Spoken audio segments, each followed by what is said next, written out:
on that shield. Your touch profanes it. Step back, heretic. This armor is rank, blood sworn. You can't wear devotion. I'm unmasking your order. Doctrine is law. I am its blade. Then I'll strip it off your corpse.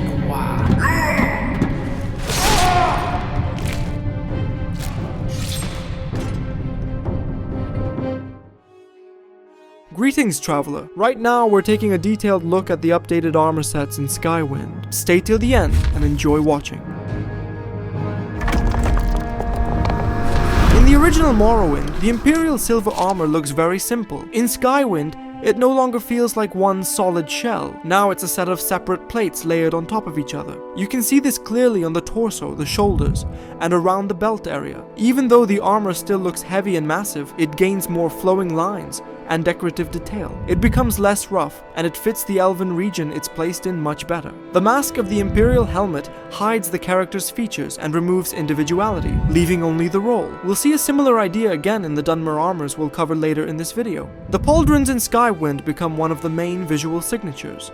Sculpted shapes with a sharp, dragon-like silhouette immediately point to Imperial symbolism. Because of them, the armor looks higher status and more demonstrative. A similar silhouette also appears on the cuirass. And one more detail worth noticing: the mask-like faces on the kneecaps. They appear only in the remake and sharply contrast with the smooth metal around them. Visually, it leans into Dunmer aesthetics, especially because of those sharper facial features. In Skywind, glass armor no longer looks like one chaotic crystal mass. Now it's a structured plate system where the glass is integrated into the design. The green elements stop dominating and start working more like inlays, fitted into the overall shape instead of acting like constant visual noise. You can also clearly see there's more fabric and softer elements in the remake. Dark underlayers, wraps, and the scarf around the neck. All of this calms the silhouette down and makes it feel less aggressive. The armor looks less hostile to the wearer. The helmet stands out in particular. In Morrowind, it looks like the face of some creature, sharp, crystalline, almost monstrous. In Skywind, the helmet becomes more unified and more closed,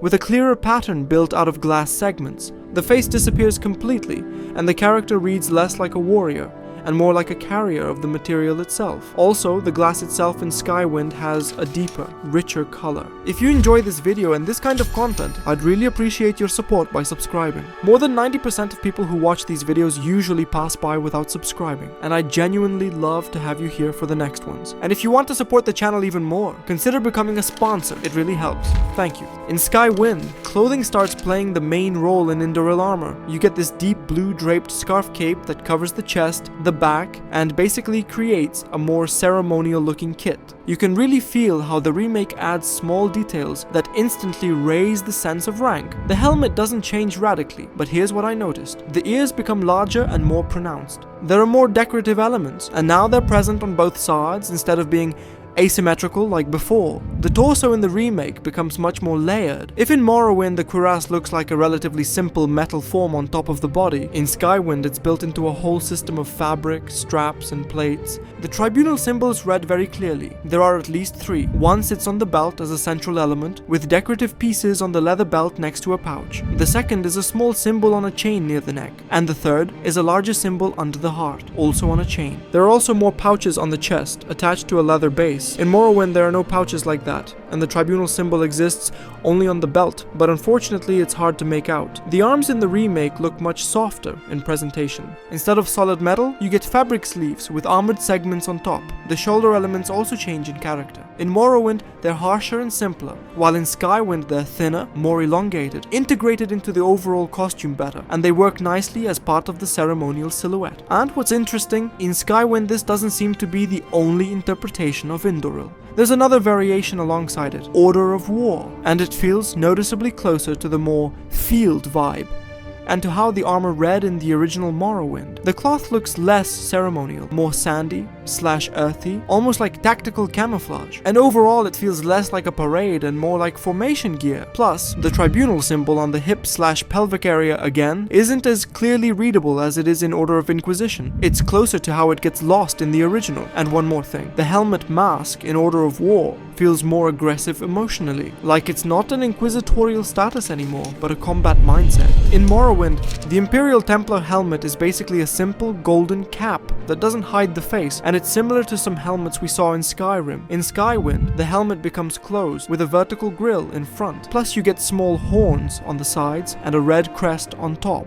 Next, torso and arms. In Morrowind, the main chest accent is the lion icon on the cuirass, and the Imperial emblem sits on the belt as the central element. Plus, there's a red fabric collar / scarf. In Skywind, the Imperial emblem becomes the main reed directly on the chest, and the lions don't disappear. They simply move lower and become part of a system of smaller symbols. So in the remake, there are more of these emblems, and instead of being painted into the metal, they're hung on straps. Another big change is the clothing under the armor.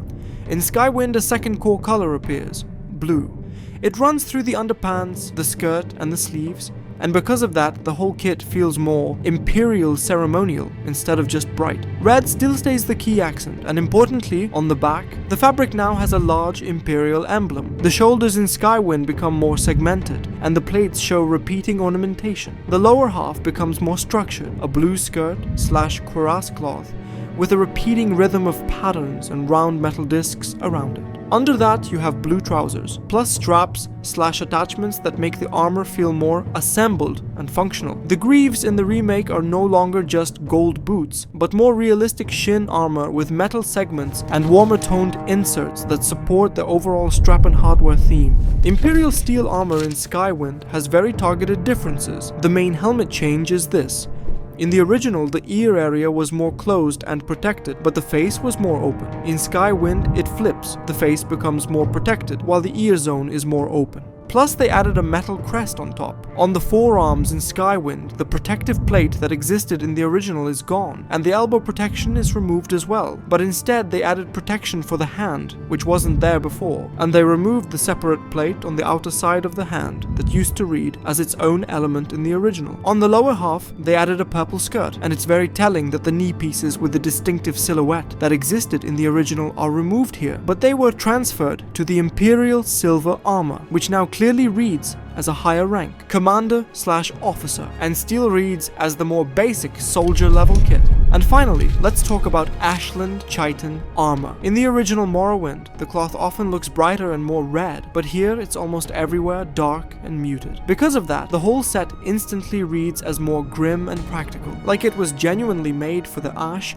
dust, and harsh winds of the Ashlands. The second major difference is that the armor feels denser and more carapace-like. There are more chitin plates, they layer more cleanly, and the overall silhouette looks ribbed and tightly assembled, like it's not just clothing with a few pieces on top.